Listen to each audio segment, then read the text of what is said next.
Entitlement is a hell of a thing, right, Kevin? Yep, and we had a hell of a February with snow, and with that in Colorado, with our just A-plus snowpack, comes avalanche mitigation. Yeah. So we got 7+ feet of snow in about a week. Yeah, it was ridiculous. Ridiculous. It was great. Yeah. It was great. I rode the deepest day I've probably ever ridden in Colorado at Copper inbounds, and I only rode Lower Mountain, and it was fucking phenomenal. Yeah. But with all the snow coming in, you end up with avalanche mitigation on the highways and stuff. So near the end of the storms, it had gone sunny bluebird, so I was heading to A Basin and drove past Keystone, and I get up there, and traffic stopped, and I was like, what the hell? Who went off the road? That's always my thought. Like, who the hell went off the road? Naturally. And this guy comes down in his truck, and he's got the window down, and he's like, hey, the Widowmaker slid. The highway's buried under like 7 feet of snow. They're saying it's going to be a couple hours to get out. I was like, oh, okay. Not a big deal. You could turn around. You weren't trapped. You could turn around. It was your choice. And CDOT was trying to get the message out. A Basin was getting the message out. They were doing whatever they could any way they could. But in the process, you get entitled fucking dumbass tourists. And A Basin posted something on their blog about it, and they actually helped CDOT. They took the cats out and started pushing the snow off the highway. That is not something they have to do. That is not in their job description. That's not in any part of their lease agreement with where they are. That's just them being a good neighbor. Yeah. And going, hey, you guys are struggling.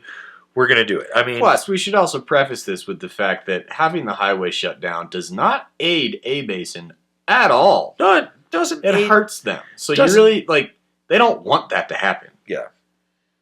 Yeah. So anyways, there's this thing called Al's blog, which Al is the CEO or COO of A Basin, and he just does daily updates, and sometimes it's just a picture and a little word, and like, hey, come up, the skiing's great, you know, snowboarding's good, this is that. But, you know, he posted about it, and the comments from the out-of-towners that, like, the flatland fucks that have probably never experienced more than, like, 6 inches of snow in their life, don't understand it, but waited for hours, we're done. Could have bought tickets for literally any other mountain today. Flying out tomorrow. No heads up whatsoever about avalanche control coming from Dylan Silverthorne. The first mention of it on our website was on your website was this morning while we were waiting, wondering what the fuck is going on. The mountain is closed entirely. Weather is unpredictable. Yes. However, I put the situation squarely on the shoulders of Arapahoe Basin. We could be skiing on any other mountain on the I-70 corridor right now. You knew they were conducting avalanche mitigation on both sides of the resorts, typically just the pass. Who do I contact to speak further about this? Just terrible. You call fucking CDOT. Okay? First off, from my understanding, they weren't doing a mitigation. They were just trying to do a control, which wouldn't have caused it to slide. Unfortunately, we had extreme situation, and it slid. It slid something like 500 feet further than they thought it would. So, okay, that fucking happens. You deal with it. You're sitting there. Yeah, I get it. You bought your tickets. You know what? They're going to refund you. That's fine. Yep. Suck it up. Keystone's right there. Turn around. Go hang out with the fucking losers down over there. Get your case of mumps and die.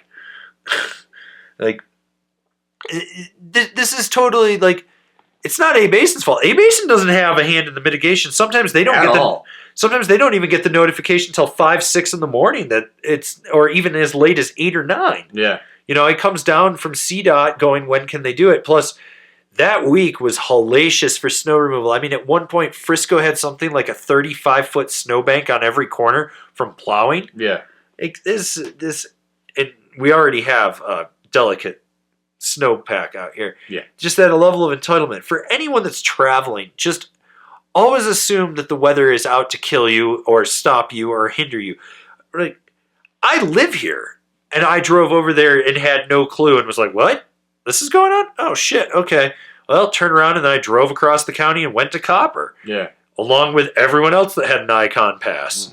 And not to mention, last year, we ran into all those issues with in between Frisco and Copper with the highways getting buried over and over and over again out of that one storm. We had those 2 weeks where we had 300-something avalanches in the state. Ridiculous amount of avalanches. So, yeah, they're taking it really seriously this year. And when we get a very similar storm cycle in February that we did last year in March, yeah, they're going to be taking it seriously and doing as much avalanche mitigation as possible Yeah. so that cars don't get buried. I mean, how would you have liked to have just been driving up, thumbjacking your fart box, staring off, gaping out, and fucking avalanche just buries you and kills your family on the road? Yeah, because that's what they were fixing. You know, and it's funny because there's like series of comments like that, you know, and I love how people are like, "Oh, it's A Basin's fault." You should be happy that A Basin went out there and helped dig it out. Yeah, That made it early so you could get up there. Mhm. You know. And A Basin even said they're like, hey, for anyone affected, we will be refunding or giving a credit or whatever you want. You know, they weren't hostile about it. They weren't like, fuck you, you paid. Yeah. They were like, hey, this happens. Sorry. You know, it's the same thing. Like I see it at the resort when people are like, why isn't this open? I came specifically for this, and it's like avalanches, dude. We got to mitigate it. Do you want to die? It just entitlement. That's the big thing that I've been witnessing, and we're seeing it right now with everything that's going on. People coming here for what's left of spring break with coronavirus. It's like you're here for 3 days. Why are you buying a 48 pack of toilet paper and buying out all the stuff that we who live here need this? Yeah, buying your jumbo size of. If you were worried, why didn't you just not come here? Yeah. So. But and I've got friends that work at the grocery stores, and they're like, dude, these people are just being rude to me, and I have to sit here and take it. I was like, you don't have to take shit from them. Throw it in their face. What are they going to do? Write a nasty review? You're in the middle of a crisis. Fuck them. Yeah. Like, you know, I'll straight up tell people. I was at one of my favorite restaurants the other day, and guy was just being a cocksocket to people, and I was like, yo, you need to shut the fuck up. And he's like, you can't talk to me that way. And I was like, I just did. What are you going to do about it? Nothing. Sit down, shut the fuck up, treat this person right. You don't like it? Leave. Like, that's, you know, a little civility goes a long way. Like, there's a very fine line with me with civility, and I will be as civil as I can until I'm like, this person has crossed the line. Civility is out the window. They get to deal with asshole Avran, and asshole Avran is an asshole. I mean, I will shit on you. Literally. Shit on you. I don't care. No, you don't. I don't. You've seen. You know how I get when that line's crossed. Ain't coming back from it. But yeah, it's a cliff. Yeah, you fall. Avran's civility line is a cliff. He's good. He's good. He's good. Not good anymore. Yeah, and there's no coming back. Like when you fall off that, there's no coming back. But I just don't have time for that shit in my life. It's like when I worked at the liquor store and people would decide to play Poke the Bear, and I every time I look at them and I was like, you really want to do this? And they're like, yeah, we're doing this. And I was like, okay, game on. You fucking lose. Get the fuck out of the store. What? And I was like, I don't need your money. I'm never coming here again. I was like, you never came here before. You think this is hurting my bottom line? It's not. Yeah. You don't live here. You don't do anything. You lose. You know, you want this. I don't have to sell this to you. I cannot sell it to you. And I do the same thing like when I'm answering people's questions with Angry and everything. I will answer everyone's questions as best as I can and as much as I can. But when you become a handholder or you become entitled, and I always go back to this one kid. Somehow I got my fucking phone number, but this is the quote he gave me one time when I told him that he needed to shit or get off the fucking pot because he was asking too many of the same questions. You work for me. I buy through your affiliate links, so you are my employee. You will do as I say. And I was like, oh, really? Because I checked on the day you said you bought something, and I didn't get a fucking commission. And I didn't get a commission the day after, or the day after that, or the day after that. And you told me at one point that you called Evo and told them that they had to give me the commission because you were ordering from the phone. That's not how that works. No. They're not going to do shit. They told you that because you're a fucking pain in the ass. But the fact that this guy took such ownership of me, and I told him, I was like, you're fucking done. So I blocked him on everything. He made a fake account on something else. Blocked him. When I started the VIP for Angrysnowboarder VIP, he signed up. I realized I recognized the email address. Blocked him. Got an email from his quote-unquote sister saying that, he's really upset. And I was like, well, he's not a grown-ass man if he's got to have you come talk to me. I was like, why don't you fuck off with him? And there is no coming back for that guy ever. Every year, I notice that he he tries to post questions on the website.